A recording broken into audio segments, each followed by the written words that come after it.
오늘 주실 말씀을 통해서 위로와 또 평강과 기쁨이 넘치는 귀한 시간 되시기를 주님의 이름으로 간절히 축원합니다. 아멘. 함께 읽으신 말씀을 통해서 문제 해결이라는 제목으로 함께 은혜를 나누도록 하겠습니다. 며칠 전 이 세계를 혼란의 동안으로 몰아넣었던 이 미국과 이란의 전쟁이 지난 17일로 이제 종료 수준의 수순에 돌입했다라는 기사를 보았습니다.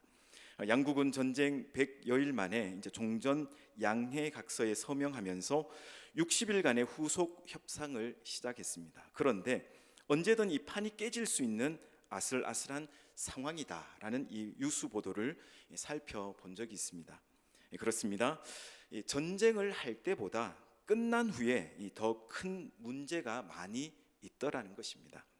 사랑하는 성도 여러분, 선줄로 생각하면 넘어질까 조심하고라고 성경은 말씀하고 있습니다.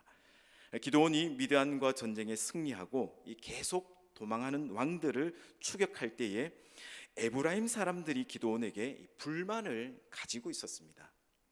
왜 우리들을 전쟁에 부르지 않았느냐? 우리를 이렇게 대접해도 되느냐고 크게 다투려고 대들었다라고 말씀에 기록하고 있습니다. 그때 기드온은 나의 행한 일이 당신들이 한 것에 비하면 아무것도 아닙니다. 당신들이 적군의 유명한 장군을 2사람이나 죽이지 않았습니까? 하고 말을 했습니다. 이 기드온의 유순한 대답으로 그들의 분노가 가라앉고 또 위기가 넘어가는 이 사건이 오늘 본문의 내용입니다. 기드온이 세바와 살문나를 뒤쫓던 이 도중에 만난 어려움이었는데요, 이 문제가 해결이 안 되었으면 이 대적들을 섬멸시키는 이 전쟁의 과업을 이루지도 못했을 거고 또 민족끼리 싸우는 이 불행을 당하였을 것입니다.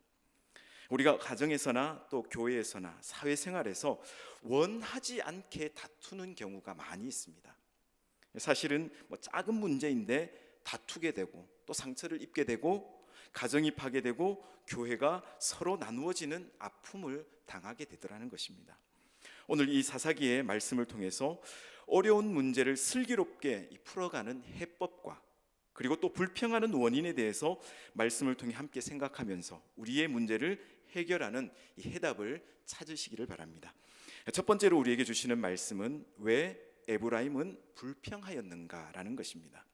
오늘 1절 말씀은 이렇게 기록하고 있는데요, 1절 말씀을 다시 한번 보십시오.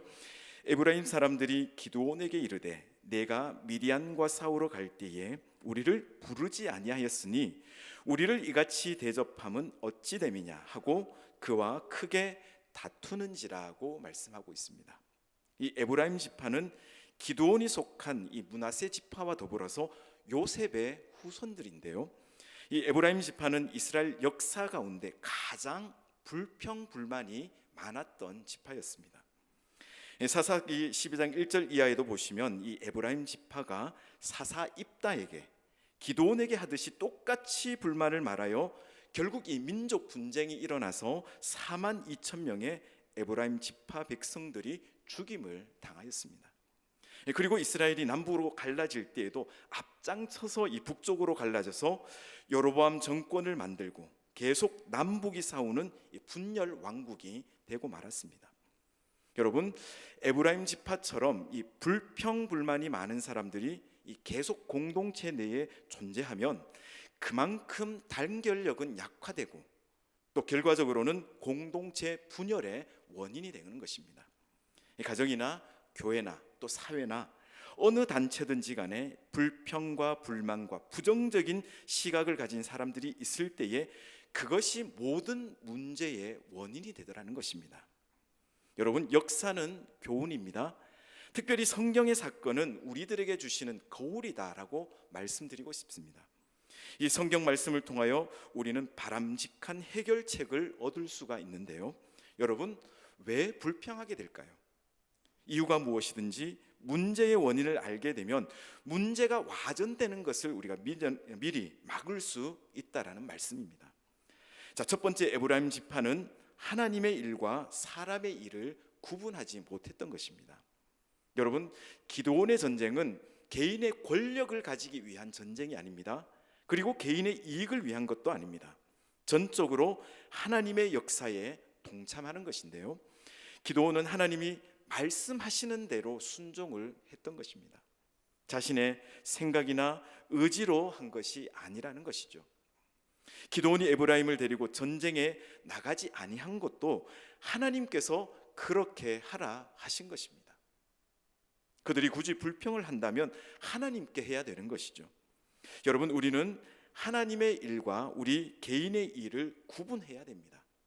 어떤 사건을 개인적인 시각에서 보거나 이해하지 말고 하나님의 그 섭리 속에서 이해하고 수용할 필요가 있다라는 말씀입니다. 저주하고 욕하고 떠나는 아내에게 욥은 결코 성내지 않았습니다. 하나님이 사탄에게 허락하여 자기를 넘어뜨리려고 마지막으로 쓰여지는 그 아내를 보고 오히려 불쌍히 여겼다라고 말씀하고 있습니다.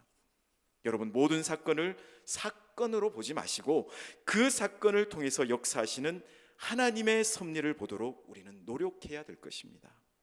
다윗은 자기를 저주하고 욕하고 돌을 던지는 이 시므이의 행위를 볼 때에 얼마나 마음이 많이 상했겠습니까? 함께 피난 가는 장군들이 잡아 죽이겠다고 할 때에도 저라도 다윗의 심정이라면 죽이라고 하던가 아니면 장군들이 그를 죽이도록 아마 허용했을 것입니다. 후에 이 아들 솔로몬에게 다윗이 유언으로 이 사건을 이야기한 것을 보면 얼마나 가슴 깊이 상처가 되었는지 알 수가 있는 대목입니다. 그러나 다윗은 시므이를 죽이겠다고 하는 장군들을 말렸습니다. 하나님이 시므이를 통해서 자신에게 말씀하시는 것으로 받아들여서 결코 대항하거나 욕하지 않았다라는 말씀입니다. 사랑하는 성도 여러분, 우리에게 일어나는 상황들을 어떤 사건으로 받아들이지 마시기 바랍니다. 하나님께서 하시는 것으로 받고 우리가 인내해야 됩니다. 오래 참아야 됩니다. 요셉이 형님들에게 당신들은 나를 해하려고 하였지만 하나님은 그것을 선으로 바꾸어 주셨습니다 라고 고백하였던 것처럼 우리도 요셉과 같은 심정으로 그 모든 것들을 우리가 그렇게 받아들일 수 있어야 될 것입니다. 하나님께서 요셉의 인생을 은혜로 바꾸어 주셨던 것처럼 여러분 인생 또한 역전의 은혜로 축복해 주실 것입니다. 두 번째로 에브라임 지파는 자신의 일은 작게 보고 남의 것은 크게 보았다라는 말씀입니다. 에브라임 지파가 적장 2명을 비롯해서 이 요단 나루턱에서 도망가는 적군을 섬멸했습니다. 정말 큰 일을 했는데요. 그런데 이 기드온과 비교해서 자신들이 적다고 판단하고 불평을 했던 것입니다. 여러분, 시기, 질투, 불평, 불만 이 대부분은 비교에서 이제 시작되는 것입니다. 저 사람이 나보다 낫다 그렇게 생각하면 되는데 우리의 본래 심정은 그러하지 못하다는 것이죠. 우리가 하나님의 일을 할 때에 각기 받은 은사가 다르다고 말씀하십니다. 큰 집에는 여러 가지 종류의 다른 그릇이 있습니다. 디모데후서 2장 20절에서 21절 말씀은 이렇게 기록하고 있습니다. 큰 집에는 금그릇과 은그릇뿐 아니라 나무그릇과 질그릇도 있어 귀하게 쓰는 것도 있고 천하게 쓰는 것도 있나니 그러므로 누구든지 이런 것에서 자기를 깨끗하게 하면 귀히 쓰는 그릇이 되어 거룩하고 주인의 쓰심에 합당하며 모든 선한 일에 준비함이 되리라고 말씀하십니다. 여러분, 금그릇에 된장을 끓인다라고 한번 생각을 해보십시오. 절대 안 됩니다. 맛이 없습니다. 질그릇이나 뚝배기에 된장을 끓여야 맛이 있습니다.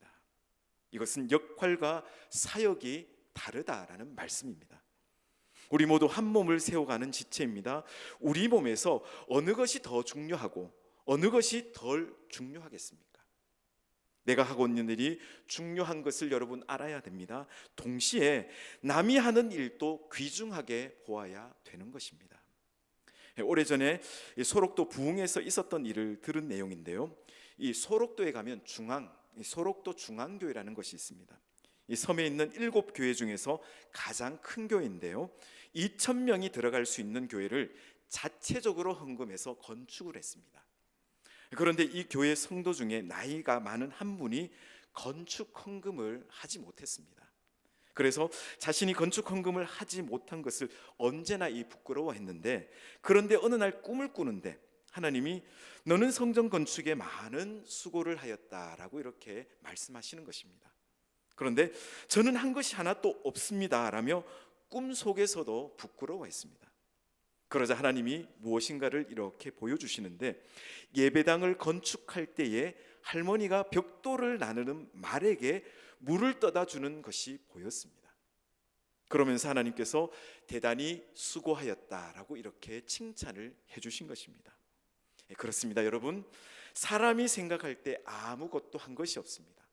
그런데 하나님은 수고하였다 이렇게 인정해 주시는 것입니다. 그러므로 여러분, 절대 비교하지 말아야 됩니다. 나에게만 주신 은혜가 있습니다. 그리고 나에게만 주신 역할이 있다라는 말씀입니다. 그리고 셋째는 자신의 우월감 때문인데요, 이 에브라임 지파, 여기에는 여호수아가 있습니다. 가나안 정복의 영웅입니다. 반면에 기드온은 므낫세 지파인데요, 지극히 작은 지파입니다. 요셉의 두 아들은 므낫세와 에브라임입니다. 아버지 야곱이 기력이 약하고 눈이 어두워 임종이 가까웠을 때에 요셉이 두 아들을 데리고 축복 기도를 받으러 갔습니다. 오른손에 이 장자인 므낫세를, 왼쪽 손에 차자인 에브라임을 세웠습니다. 그러나 야곱은 오른손을 에브라임에게, 그리고 왼손을 장자인 므낫세에게 어긋나게 얹고 축복했던 말씀을 우리는 기억하고 있습니다. 자, 요셉은 아버지가 눈이 어두워서 그러는 줄 알고 창세기 48장 18절과 19절의 말씀에 이렇게 기록하고 있습니다. 그의 아버지에게 이르되, 아버지여 그리마옵소서, 이는 장자이니 오른손을 그의 머리에 얹으소서 하였으나 그의 아버지가 허락하지 아니하며 이르되, 나도 안다, 내 아들아, 나도 안다. 그도 한 족속이 되며 그도 크게 되려니와 그의 아우가 그보다 큰 자가 되고 그의 자손이 여러 민족을 이루리라 하고 라고 말씀하십니다. 에브라임 지파는 이 사실에 우월감을 가지고 있었던 것입니다. 교만한 자존심이라는 것이죠. 우월감, 이것이 문제인 것입니다. 자신과 관계된 학교라든지 교회라든지 자녀라든지 재물이 우리에게 우월감을 갖게 만든다라는 사실입니다. 우리나라의 큰 대형 교회 교인들이 큰 착각에 빠져 있다라는 것인데요, 이런 이야기를 합니다. 나는 이 우리나라의 가장 큰 땡땡 교회에 다닌다. 우리 교회는 몇몇 명이다. 그렇게 큰 교회인 우리 교회 목사님은 위대하시다. 자, 그러면서 작은 교회 교인들을 우습게 여기는 경향까지 있더라는 것입니다. 큰 교회 가서 목사님 한번 뵈려고 하면 무척이나 어렵습니다. 비서실을 거쳐야 하고 전화 통화도 여러 번 해야 됩니다. 큰 교회 직원이나 장로님들은 큰 벼슬을 가지고 있는 것처럼 생각을 하시는 경향이 있더라는 것입니다. 교인들조차도 담임 목사님 만나기가 힘들다고 이렇게 이야기합니다. 사랑하는 성도 여러분, 불평하지 마시기 바랍니다. 불평의 발원지는 환경도 아니고 세상사도 아니고 그 누구도 아닌 것입니다. 불신앙적인 나의 교만 때문인 것입니다. 교만, 질투, 시기는 같이 병행하는 것입니다. 이 죄로부터 모든 죄가 생긴다라는 말씀인데요, 불평이라는 것이 유행병과 같이 전염성이 있어서 또 다른 사람들에게 영향을 주게 됩니다. 또 자주 하면 습관이 됩니다. 이 습관이라는 것이 제2의 천성인데요, 언제나 불평하는 사람은 성격 자체가 그렇게 변한다라고 말을 합니다. 저는 어제 요즘 읽고 있는 에세이 한 편을 읽고 이 감동을 받았었는데요, 그것을 잠깐 소개해 드리려고 합니다. 지은이의 시점으로 들으시면 되겠는데요, 저녁에 백혈병으로 시한부 삶을 살아가는 한 소녀의 이야기를 TV에서 보다가 나도 모르게 눈물이 났다. 저렇게 착하고 어린 11살의 소녀가 가엾게도 병마에 시달리고 있다니 내 눈가에는 닭똥 같은 눈물이 주르르 하염없이 흘렀다. 눈동자에는 눈물이 고여 얼굴 전체에 얼룩이 졌다. 그런 안쓰러운 모습을 본 어머니는 황급히 채널을 돌렸지만 내 얼굴에 펑펑 흐르는 눈물을 나는 닦을 수조차 없었다. 내 몸에 붙은 손과 발인데 마비 때문에 닦을 수 없어 나는 눈물을 자꾸 입안으로 삼켰다. 마치 그 아이가 당하고 있는 고통이 내 것인 양 나는 눈물을 머금고 있었다. 그렇듯이 나는 흐르는 눈물조차 닦을 수 없는 사람이다. 눈물도 이젠 짐이 되는가 보다라고 생각을 하게 된다. 그 아이의 얼굴을 지울 수 없어 나는 계속 눈물을 흘렸지만 그 눈물을 닦을 수 없어 베갯잇을 다 적시고 말았다. 나는 그것이 더 슬퍼졌다. 이 시인은 8살 때부터 온몸이 돌로 변하는 희귀한 병을 25년째 앓고 있는 박진식이라는 시인이라는 분입니다. 이 시인은 여러분들에게 묻습니다.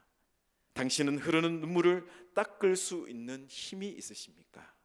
그러면 당신에게는 불평이나 원망할 자격이 없습니다. 여러분, 어렵고 힘들고 아파서 울 수 있습니다. 너무 무시당하고 괴로워할 수도 있습니다. 그러나 눈물을 닦을 수 있는 여러분 손과 발이 있다면 시인은 불평하거나 원망할 수 없다라고 말씀하고 있는 것입니다. 바라기는 우리에게 흐르는 눈물을 닦을 수 있는 힘이 있다면 여러분 늘 감사하며 그렇게 살아가시기를 주님의 이름으로 간절히 축원합니다. 아멘. 두 번째로 우리에게 주시는 말씀은 문제 해결에 관한 말씀입니다. 이 에브라임 지파가 기드온을 향하여서 크게 분노하여 싸움을 걸어왔는데요. 이때에 기드온은 국가의 영웅이고 왕으로 추대될 만큼 인기와 존경을 받고 있는 몸이었습니다. 이 똑같은 분위기에서 이 사사 입단은 에브라임과 싸워서 4만 2천 명을 죽인 사건이 이 사사기 12장에 기록되어 있습니다. 그런데 오늘 기드온은 싸우지 않고 그들의 분노를 해결했습니다. 여러분 살다 보면 불가피하게 다른 사람들과 충돌할 때가 있습니다. 이유야 어떻든 성도는 싸우지 않고 상대방의 노를 풀어 주어야 됩니다. 여러분 문제 해결의 지혜를 오늘 이 기드온에게서 배우기를 간절히 소망하는데요. 기드온도 사람인지라 아무 잘못도 없이 싸우자고 덤빌 때에 아마 기분이 좋지 않았을 것입니다. 그러나 그는 자신의 감정을 억누르고 그 형제를 친절하게 대했습니다. 잠언 16장 32절 말씀은 이렇게 기록하고 있습니다. 노하기를 더디하는 자는 용사보다 낫고 자기의 마음을 다스리는 자는 성을 빼앗는 자보다 나으니라고 말씀하십니다. 기드온은 자신의 군대를 다스릴 뿐만 아니라 자신의 성질과 혀도 다스리고 있었다라는 말씀입니다. 지도자는 남을 지도하기 전에 자기를 다스릴 줄 알아야 됩니다. 여러분 기드온이 문제를 해결했던 지혜가 무엇입니까? 첫째는 유순한 말이었습니다. 잠언 15장 1절의 말씀을 보시면 유순한 대담은 분노를 쉬게 하여도 과격한 말은 노를 격동하느니라고 말씀하고 있습니다. 느닷없이 에브라임이 불평하면서 크게 다투려고 덤벼들었을 때에 기드온은 최대한 유순하게 대답을 했습니다. 이 공동 번역은 조금 더 쉽게 우리에게 말씀하고 있는데요. 한번 들어보십시오. 그가 대답하였다. 이번에 내가 한 일을 여러분이 한 일과 어찌 비기겠습니까? 에브라임의 주은 이삭이 아비에셀의 수확 전부보다 낫지 않습니까? 하나님께서 미디안 주장 오렙과 스웹을 여러분들 손에 붙이지 않았습니까? 그러니 내가 한 일이 어찌 여러분의 한 일만큼 클 수 있겠습니까? 이 말을 듣고서야 그들은 화가 풀리게 된 것입니다. 에브라임 지파의 분노의 불길이 말 한마디에 식어버린 것입니다. 여러분 분노를 격동케 하는 말이 있고 또 쉬게 하는 말이 있습니다. 예를 들자면 이렇게 말하면 화가 나겠죠. 왜 하네? 누구한테 반말이야? 이렇게 하면 어느 누구도 아마 화가 날 것입니다. 이처럼 말꼬리를 잡는 것 사람의 마음을 격동케 한다라는 것입니다. 그러나 미안합니다. 제가 잘못했습니다. 부족한 탓입니다. 용서해 주세요. 이런 말은 분노를 쉬게 하는 말인 것입니다. 우리는 상대방이 흥분하면 어떻습니까? 함께 흥분하기가 쉽습니다. 또 상대가 욕하면 함께 욕하기가 쉽습니다. 에베소서 4장 29절 말씀은 이렇게 기록하고 있습니다. 무릇 더러운 말은 너희 입 밖에도 내지 말고 오직 덕을 세우는 데 소용되는 대로 선한 말을 하여 듣는 자들에게 은혜를 끼치게 하라고 말씀하십니다. 그리고 전도서 5장 2절에는 이렇게 기록하고 있습니다. 너는 하나님 앞에서 함부로 입을 열지 말며 급한 마음으로 말을 내지 말라. 하나님은 하늘에 계시고 너는 땅에 있음이니라. 그런즉 마땅히 말을 적게 할 것이라고 말씀하십니다. 여러분, 우리가 변론을 하지 않도록 노력하시기 바랍니다. 기드온은 구차한 말을 전혀 하지 않았습니다. 따지고 변론하는 것은 백해무익이라는 것이죠. 우리는 이런 마음만 가지면 되는 것입니다. 하나님만 아시고 계시면 된다라는 마음인 것입니다. 이런 믿음 가지고 자신의 감정을 절제하시고 항상 부드러운 대화를 하는 우리 성도님들 되시기를 주님의 이름으로 간절히 축원합니다. 아멘. 자, 둘째는 상대방을 인정해 주었습니다. 나의 행한 일이 당신의 행한 일에 비교할 수 없습니다. 당신이 더 큰 일을 하였습니다라고 이렇게 이야기한 것입니다. 기드온은 그들의 행위를 보고 크게 보았고 인정해 주었다라는 말입니다. 사실은 그냥 패잔병, 도망가는 사람을 붙잡았지만 기드온은 너희들이 더 큰 일을 하였다라고 이렇게 말하고 있는 것입니다. 그렇습니다. 사람의 분노는 대개 자신들의 존재 가치가 무시당하거나 평가절하된다고 생각할 때 생기는 것입니다. 이 상대의 분노를 가라앉히기 위해서는 상대를 인정해야 되는 것입니다. 이 상대의 감정 폭발은 자신의 존재가 인정받지 못했을 때, 자신의 존재가 인정받을 때 아주 약해지게 되고, 또 상대의 감정 폭발은 자신의 존재가 인정받지 못했을 때 크게 나타나게 되는 것입니다. 언제나 나 자신의 정당성을 인정하기에 앞서서 먼저 상대를 인정하도록 노력하시기 바랍니다. 자, 세 번째는 싸울 대상을 우리가 바로 알아야 됩니다. 이 에브라임 지파가 기드온에게 시비를 걸 때에 기드온은 미디안에 살아남은 두 왕, 그러니까 세바와 살문나를 추격하고 있었던 것입니다. 그는 싸워야 할 대상자를 분명히 알고 있었던 것이죠. 싸울 자가 누구이고 피할 자가 누구인지 잘 알고 있었다라는 말씀입니다. 사랑하는 성도 여러분, 우리는 하나님의 부르심을 받은 하나님의 자녀들입니다. 동시에 영적 싸움을 해야 할 하나님의 사람들이라는 것이죠. 싸울 대상은 죄와 사탄과 악의 세력들인데, 한 몸인 부부나 한 지체인 성도들이나 서로 사랑해야 할 이웃과 더불어 싸우는 경우가 너무나 많이 있습니다. 사랑하는 우리 봉독의 한 가족, 한 권속된 우리 여러분, 부부나 성도나 이웃들은 서로 싸울 대상이 아니라 사랑해야 될 대상임을 여러분 명심하시기 바랍니다. 이제 말씀을 맺겠습니다. 당나귀가 물이 없는 오래된 우물에 빠졌습니다. 자, 빠지고 나서 막 우는데요, 우는 소리에 주인이 와서 보니까 당나귀가 빠져 있습니다. 주인이 생각합니다. 건져주자니 너무 힘이 들 것 같고, 더구나 당나귀는 늙고 병들었습니다. 어차피 우물도 막아야 되고 당나귀도 죽여야 하니 잘 되었다 생각하고 그냥 묻어버리려고 마음을 먹었습니다. 그래서 동네 사람들과 함께 흙을 우물 안에 넣기 시작을 했는데요, 그러자 이 당나귀가 눈치를 챈 것입니다. 나를 생매장하려는구나. 순간 분노하였습니다. 내가 평생 주인을 위해서 일해 주었는데 이럴 수가 있는가. 그러나 분노만 하고 있으면 꼼짝없이 죽게 생겼습니다. 안 되겠다, 정신을 차려야지. 마음을 고쳐먹은 당나귀는 사람들이 흙을 넣을 때마다 등을 흔들어서 그 흙을 털어버렸습니다. 그리고 쌓인 흙을 딛고 올라가기 시작했습니다. 흙이 오면 등을 흔들어 털고 또 올라가고, 그래서 마침내 우물 밖으로 나와서 살 수가 있었습니다.